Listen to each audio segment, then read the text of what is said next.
Alors comme ça, ce serait compliqué de calculer des angles avec la trigonométrie. Ah ben Attention.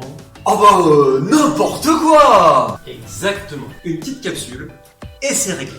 On utilise presque la même méthode que pour calculer des longueurs. On regarde d'abord ce qu'on cherche, l'angle qui est ici. On regarde ensuite ce qu'on connaît. La longueur de son côté opposé et celle de son côté adjacent. Côté opposé, côté adjacent, facile, c'est la tangente qu'on va utiliser. Tout à fait. On prend le côté opposé à l'angle, on le divise par le côté adjacent. Ici, ça donne BC divisé par AC. Ensuite, on n'a plus qu'à remplacer par les longueurs qu'on connaît. Et voilà.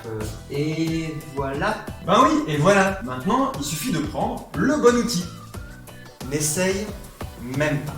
Une calculatrice, bien sûr! Bien sûr. La calculatrice, si on lui donne la valeur de la tangente, qui vaut 118 divisé par 324, est capable de nous donner la mesure de l'angle dont on est parti. On va utiliser la fonction arc-tangente de la calculatrice. Pour ça, on appuie sur la touche seconde, puis sur la touche tangente, on donne la valeur de la tangente, et on lui demande de nous donner la mesure de l'angle. Bon mais alors moi, j'ai pas de calcul à faire, pas de produit en croix, rien. Rien du tout. C'est la calculatrice qui fait tout le boulot. Bon bah alors c'est parti, seconde, arc-tangente, 118 divisé par 324, exé. Et ben voilà, BAC environ égal à 20 degrés. En résumé, pour calculer des angles, je repère l'angle dont je cherche la mesure et les longueurs que je connais. J'utilise la formule de trigonométrie qui fait le lien entre tout ça. Je remplace les longueurs que je connais. Calculatrice me donne la mesure de l'angle. Et voilà. Si vous avez encore des questions, n'hésitez pas à en parler à votre professeur de mathématiques.